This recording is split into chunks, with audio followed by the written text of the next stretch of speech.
Welcome to the Own It Powercast, the place to be when you get serious about making big changes and accelerating growth in your life and in your relationships. Finally create the life you've always wanted, living life on your own terms. Learn how to take your fear and turn it into powerful choices that will create sustained change. Now your host, Mary Baker. Welcome to Own It Powercast, a place where you can come to get what you need to move yourself forward. As you know, my name is Mary Baker, and I'm here to give you the education, the tools, and the motivation to identify exactly what's in your way today and what you can do about it. Because remember, empowerment comes from doing.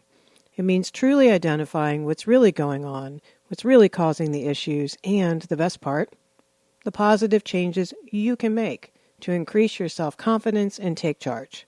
So last week we opened up the can on boundaries, and many of you are either clapping that I've done this.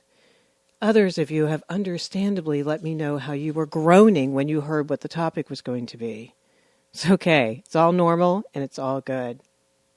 So today in episode 11, I want to dig down a bit deeper about identifying some of the actual symptoms of poor boundaries. How do you recognize in someone else or yourself that you may be struggling with poor boundaries?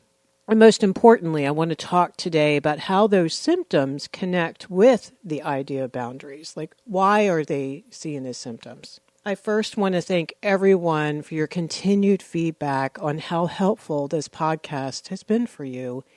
And I want you to know that's why I'm doing this. Because if I can help one of you, I've done my job. And if I've helped you be healthier, just take a quick second and think about all the people that you interact with in your life on any given day, from your loved ones to your coworkers, to the person driving in front of you, to the cashier, to your best friend, to the stranger you give a smile to on the street. We never know our impact. The irony is we have no control of the outcome, but boy, can we make huge impacts without even realizing it. So I just want to say thank you. And I'm excited to see some of you jump over into the Facebook group, which is a closed private group for those people who are listening to the podcast and really want to do some work on themselves. I'm excited to see that grow. I'm also excited to see some things that we're going to be doing in that group in the next couple months. So I have some surprises, which is kind of cool. So if you want to look into that, just go over to the show notes at www.ownitpowercast.com. Go to the show notes for this episode, and you can click on the link for the Facebook group there. Okay, so let's get into the symptoms of poor boundaries. And again, this is not an exhaustive list by any means, but I just want to give you a sense and get you started thinking and observing. Okay? And you might see this stuff in other people.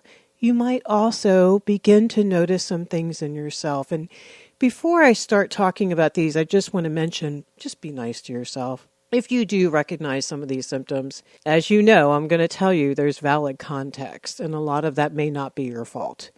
And the other cool thing to remember is that a lot of this is really, really changeable stuff. That's what's so cool. I think most of us, when we get into uncovering something about ourselves and something that we want to change, we also really need to know that there is hope. And I want you to know the hope is in the work that you do.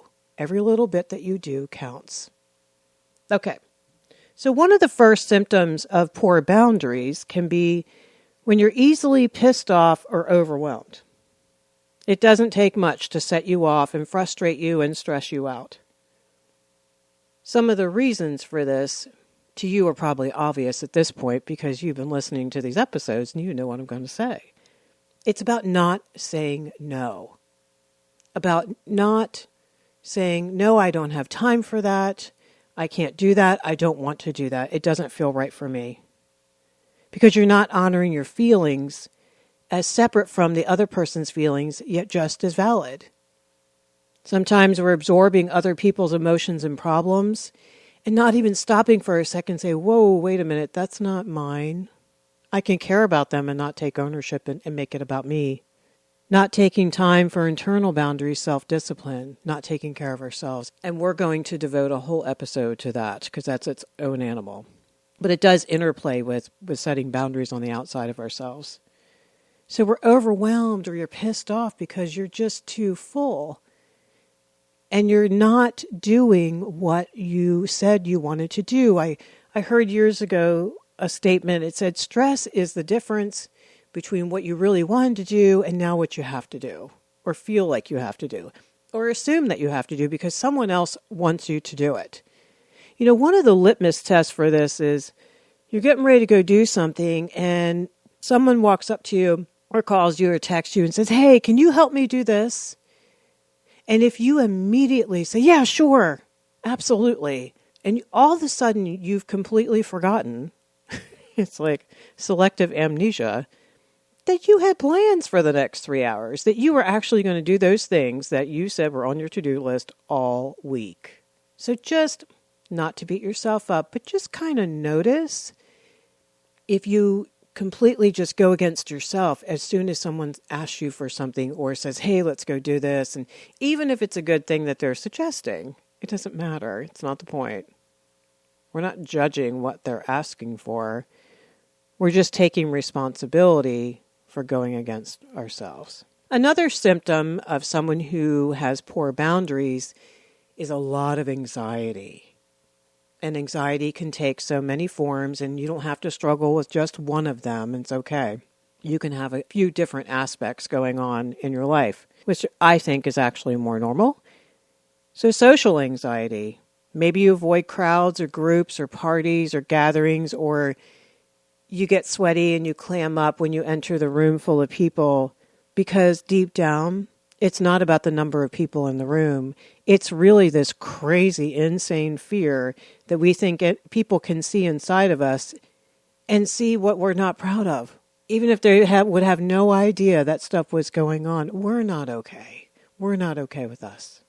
Then we have a lot of self-esteem issues, like we don't think we can carry on a good conversation and we're not interesting. Maybe we don't have things to contribute, and on and on and on and on and on. So it's that fear. What can also really contribute to this, and we've talked about this before, is losing who you are. You spent so much time focusing on everyone else that you forgot what you love, what you hate, what your dreams are, what you really think about something, what you're really feeling, and what you really want to do, and what your values are. It's really difficult to feel confident in a group of people when you have disconnected so much from yourself. So you may need to retreat, to shut down, to pull away, to feel safe, to avoid others, to not deal, to not confront. Because when we start working on boundaries, we're going to have to get used to confronting very difficult situations and difficult people, perhaps, and do that in a healthy way. Another symptom is approval seeking and people pleasing. That's kind of an obvious one, right? Which means the focus is outside of yourself and you're basically manipulating outcome. Now, people don't like when I say that, but what I mean is not maliciously. You're trying to control an outcome, i.e., I don't want people upset with me. I don't want them mad at me. I can't handle their anger. I want to feel needed. I want to feel valued. Now, a lot of this stuff is not conscious. Like, who would admit that out loud? But I want you to take a really honest and loving inventory as you're listening to this and say, wow, do I struggle with some of that? And again, you know what I'm going to say next. Go back and grab some context. That is there for a reason. There are no vacuums. If you struggle with this, some of this is not your fault. It is your responsibility if you want to change it. Sometimes you can become the chameleon, which means you are what people need depending on who's in front of you, and you can change back and forth. Even if the two people you ran into today are on very ends of the spectrum in terms of values, in terms of beliefs, in terms of lots of things. But rather than stand out and contradict and have a dissenting opinion, because that puts you in the spotlight and that's very vulnerable, which is why we'll tend not to do that, because you're trying to control the impression they have of you. Again, not a fun thing to own, but an important thing to look at as we go through this. Not saying no is avoiding anger, avoiding conflict, because we don't know what to do with it yet. That's all that is. avoiding being shamed, ridiculed. I mean, if you have any abuse in the past, this is going to be tough. And it's okay. Take your time. Even verbal abuse growing up. If you were shamed, if you were mortified, if you were bullied at school or at the dinner table, parents can bully their kids all day long and get away with it. Siblings, of course, can do that as well. And it has a profound effect on our self-esteem. And we don't want to blow that off. The last one is what I call UGA, UGA, which stands for unearned guilt avoidance. Unearned guilt, which means it's crazy, you didn't earn it, you didn't do anything to really feel guilty about. It's all those distorted perceptions like you're responsible for other people's feelings, like you're selfish and mean because you say no. We will people please and cave and not set boundaries because we're avoiding that guilt. But what we need to really discern is that viable guilt? Like, did I promise something and then I don't feel like doing it now, so I blow it and they're pissed at me? Okay, you earned that, right? They may not trust you. Or is it unearned? That taking care of me in this relationship maybe is a no-no in the other person's eyes, but that's nuts. So there's a lot of discerning as you go through the boundary work. It's exhausting at some points, but very, very important. Remember, don't do the UGA. Don't. The fourth thing is you often get defensive because the joke is, as much as you fear conflict, you sure can create some toxic drama in a nanosecond by being basically unapproachable. I know that sounds harsh, but that's the truth. If people can't come up to us in a loving way, right, in a healthy way, and say, hey, this isn't working for me, or I need to do something different, or that really pissed me off when you did that, or that hurt, and da-da-da, and we react, we're manipulating. We're basically giving the message, I don't have the maturity for you to come up to me. I can't handle any incoming, even if it's constructive criticism, and I'm going to invalidate your hurt, your anger, your need right now. It shuts down the dialogue, and then I take zero responsibility for my choices. And one of those choices, I can choose to hear you, and I can choose to honor that is what you feel regardless of what I think about that. I could think you're nuts. It doesn't matter. It doesn't matter. It doesn't matter. Because what's going on the inside is we can't tolerate the dissent, the disagreement, because it brings up terror and shame. The big terror is, oh my gosh, I'm not good enough because they just pointed something out that's not perfect about me. It's that all or nothing thinking. Even though intellectually you may have already done a lot of work on that. You're like, I know it's not all or nothing. I know life is lived in the gray. Deep down, the little 5-year-old in you may not be convinced of that yet. And finally, it's because you want to control the outcome. We want to manipulate instead of hitting the wall of reality. The reality that they're upset with us. Okay. So the work is detaching and realizing they have a right to think, feel, and do, and it doesn't make me a bad person. And we'll get into more about that healthy detachment in a moment. Number 5, you feel victimized by others, what they do, what they don't do, victimized by life, by events. It's all unfair. There's no personal power. It's all about them, and it's conditional upon what other people do and don't do, and we've talked about this in previous episodes. This takes continual work to stop yourself and say, wait a minute. Why am I giving them all my power? What are my choices? What can I do? Because without detachment and boundaries, there's no way we can feel confident. Not when we negate who we are and our responsibility. Number 6, you hate making decisions. You get to the moment and you lose yourself. Some people describe it as, I go blank, I freeze. I forget what my name is. It's crazy. I hate it. And then when I walk away 2 minutes later, I knew exactly what I should have said, and I'm really frustrated, and why didn't I, and all that stuff. Well, because by the time you get out of the moment, which is deer in the headlights, you get clear. You get back in touch with who you really are. The joke, but it's actually pretty traumatic, is the big restaurant menu.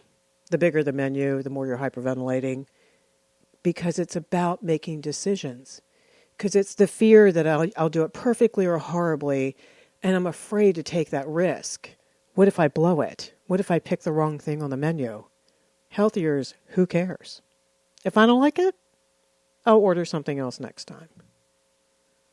It's that fear of failing, fear of being wrong, because you got this sense growing up that if you're wrong, you're not okay. There's something messed up about you, and that's just crazy. Again, more unearned guilt and shame. Not trusting yourself because not saying no, how could you? This is why boundary work is so important. We have to work to define who we are. It's not another person's job to do that if we're a grown-up. Number 7, you find yourself often running late, procrastinating, not getting stuff done, feeling stressed out, maybe financial drama, chaos. You don't do the preventative maintenance that needed to happen on the car or the house. You can jump into a shiny new project, and that's fabulous, but the mundane, taking care of the details, taking out the trash and washing the dishes, not so much. I personally think it's because we can't numb out if it's mundane. If it's new and it's shiny, it can divert us from whatever we don't want to look at or deal with or sit in, including dealing with ourselves. This is a lack of internal boundaries and self-discipline. Again, we'll get into that in another episode. It's often, I think, paired with a lot of idealism, like, oh yeah, I can make that happen, but not looking at the realistic parameters of that, like how much time that might take me, the limits, the finite resources of time and energy and money. So there's the reality piece that really comes into play when you start doing boundary work. Number 8, difficulty doing deep grief work.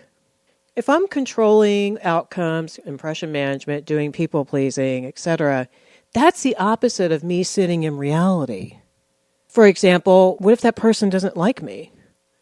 What if I have to leave this relationship, this job, this community group? I'm not ready to handle that, so instead, I people please and control, because the opposite of that is I'm sitting in some deep caca and I can't imagine feeling that grief. Again, this is often tied to not ever grieving anything growing up, just stepping right over it. Brushing yourself off, saying, I'm good, it's okay, keep it moving. Because boundaries are all about detaching, allowing other people to have their choices, and owning my own choices as well. It means me facing reality instead of trying to manipulate it again. You're going to hear me say that a lot because it's really important. I focus elsewhere. I'll dive into work. I'll focus on other people. I'll medicate with substances, work, food, sex, a cause, a new relationship, fill in the blank, anything not to feel. Going from relationship to relationship without stopping and sitting in the muck and grieving. Number 9, often feeling tired all the time, exhausted, worn out. Sometimes some mild depression, functional depression. Yeah, you get up and go to work every day, but you don't have any energy. Feeling emotionally exhausted. Feeling secretly angry and not owning that. Anger will keep you up at night. It'll wake you up in the middle of the night, and it'll wake you up early, and it'll make it hard to fall asleep. A lot of that is the anxiety because we're trying to control things in our head, rerunning situations over and over and over again instead of saying, oh my gosh, that's real. How do I feel about that? Number 10, you're often resorting to passive-aggressive behaviors. This is the hardest part to probably own because no one wants to own that out loud. But you would have to. What else are you going to do? You're either going to be assertive and detach and have healthy boundaries, or you're going to find some other indirect way to get your needs met, to let people know that you're pissed off, that you're hurt, that you're lonely, that you need something from them, that you're pissed at yourself. You're also avoiding rejection and abuse because maybe that happened in the past. So it's that damned again. You don't feel confident enough to be assertive. There's so much work to do to figure out what's healthier and to actually practice it and be okay. And there's a loss of the real you. I mean, Again, this happens because people had to perform, people please in order to be okay at the dinner table as a kid, to be accepted, to be loved, to be okay. Please bring lots of compassion to this for yourself as you get really honest and get moving to get rid of these behaviors, because these are changeable. The other reason you might struggle with this is you don't know how to detach and negotiate. No one taught you to negotiate, and you probably didn't have that modeled for you. It's hard to see other people as equals as well. It's hard to really honor their emotional safety in the moment with you because maybe no one honored yours. You don't even know what that feels like. And it's really hard to see past our own pain. And it's just way too vulnerable. So these are some of the symptoms. There are many, many others out there. Now, first, you probably saw everyone else in your life on this list right away, right? That's okay. Because we always see stuff outside of the self in others easier, because that's less of a threat to our self-concept. So first you spot it, you got it, rule applies. You're going to notice this stuff in other people. It's going to make you crazy. And that's okay. Just remember, okay, wait, maybe do I struggle with that? And you can tell yourself, I'm not as bad as them. Do that all day long. I don't care. But try to look in the mirror as well, with love. Secondly, if you are brave enough to see yourself, take a deep breath, grab compassion. If you've been listening to all or most of the episodes, you know this shit is not all your fault. However, if you want a great life with healthier relationships, working on mitigating these symptoms is the work that needs to be done by focusing on healthier boundaries. This is a lot of mental work. You simply go through your day analyzing healthy versus unhealthy, admitting where you are, seeing where other people are, loving yourself through this, and owning the work you need to do to heal it. Because you can have better boundaries, but you have to do work on it.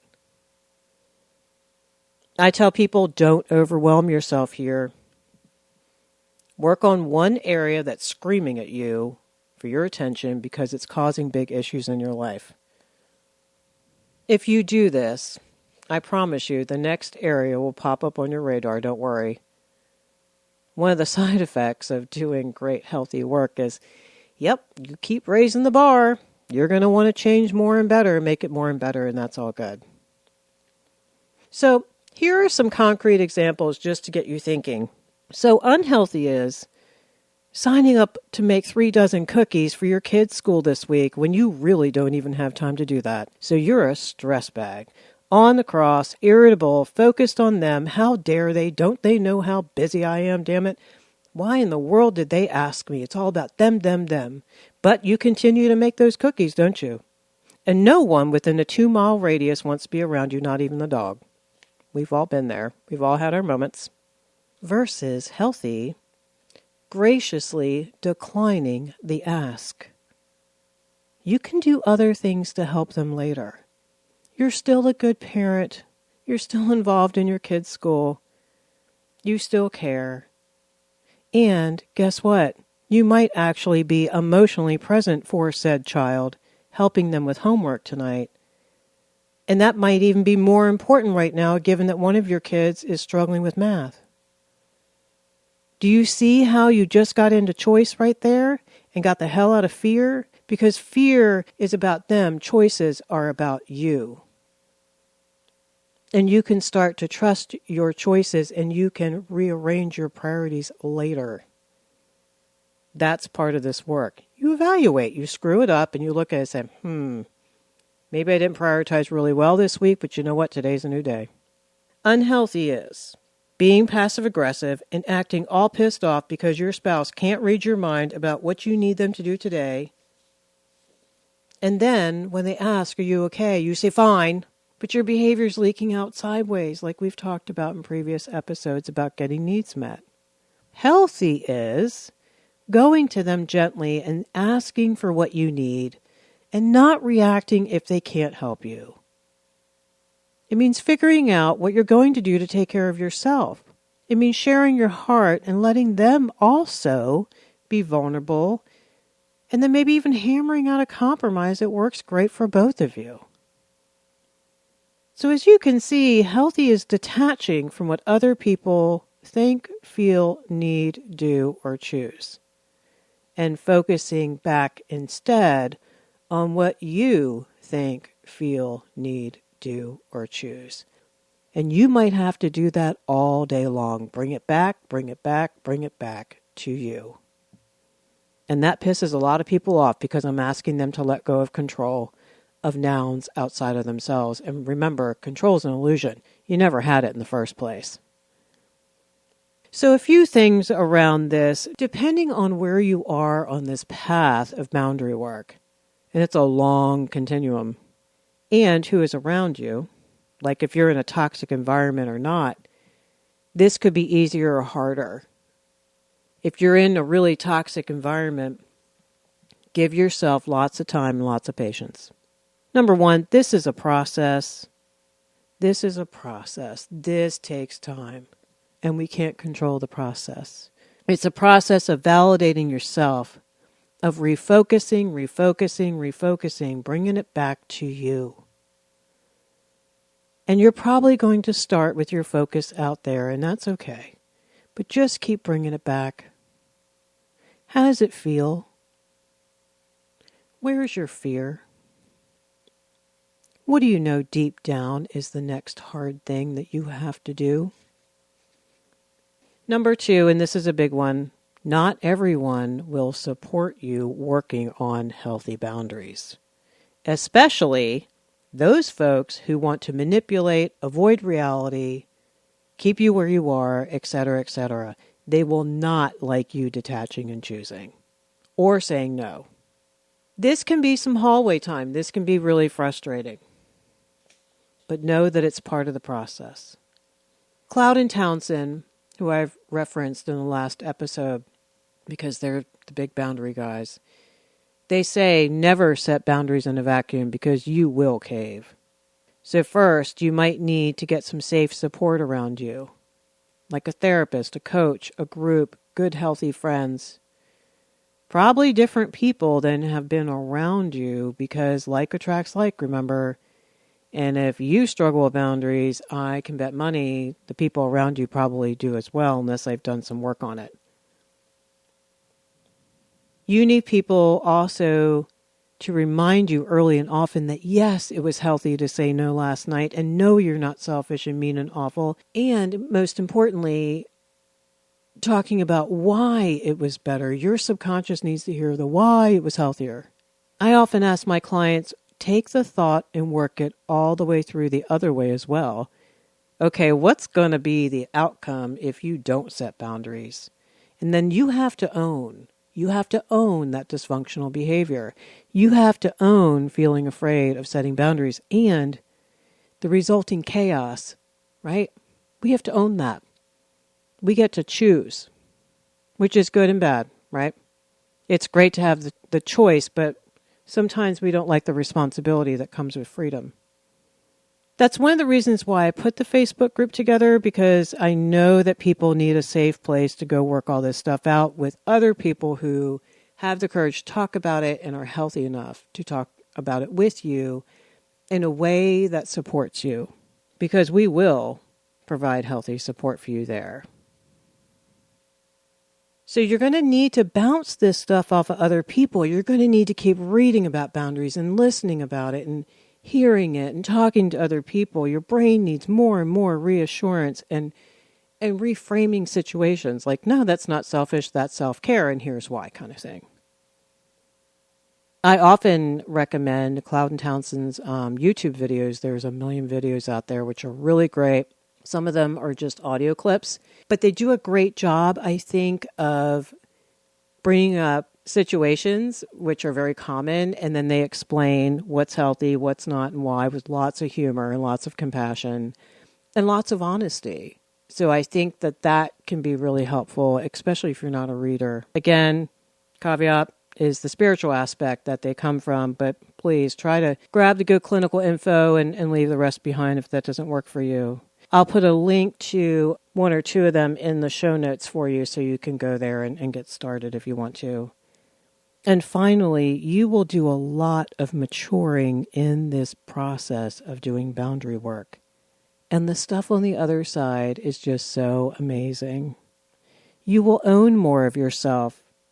You'll have healthier relationships. Your anxiety will go down, as will your depression.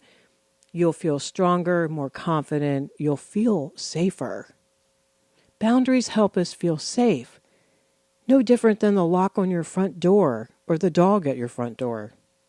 So noticing the symptoms of boundaries are really important, I think, because that's how we can figure out where the issues are.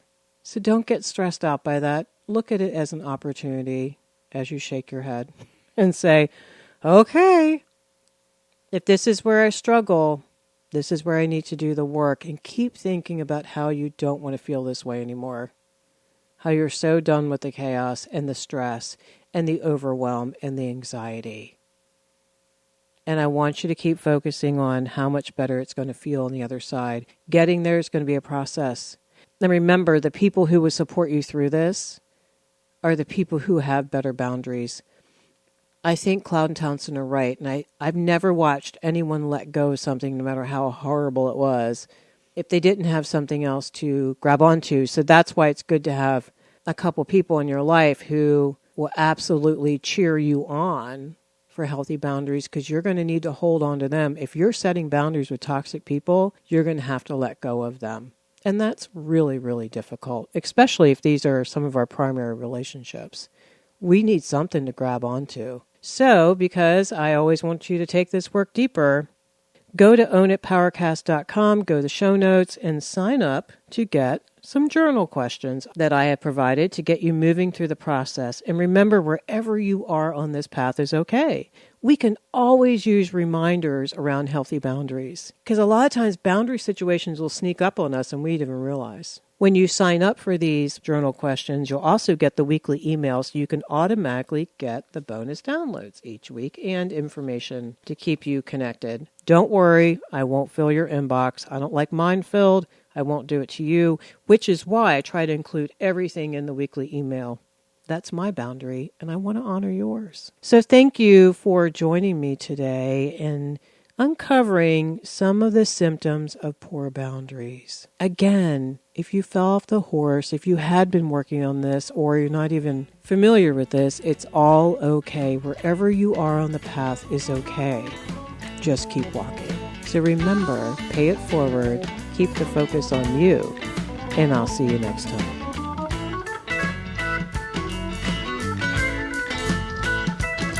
We hope you took away some useful insights and tools you could begin using right away. If you did, please leave a positive review and share on your social media.